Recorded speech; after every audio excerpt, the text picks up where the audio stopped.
விழிகளிலே உன் தேடல், செவிகளிலே உன் பாடல், இரண்டுக்கும் நடுவிலே இதயத்தின் முறியிடல். காதலுக்கு விலையில்லை, எதை கொடுத்து நான் வாங்க? உள்ளங்களில் அள்ளித்தர என்னை விடு ஏதுமில்லை.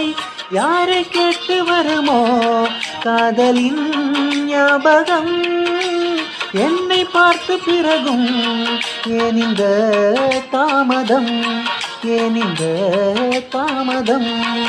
நீ எப்போ சொல்வை காதல் சம்மதம்? ஒரு குழந்தையை மகிழ்ச்சியை போலவே உன்னை விடுமுறை தினமென பார்க்கிறேன். என் இளமையின் தனிமையை நீ மாற்று என் நேரமே அன்பே.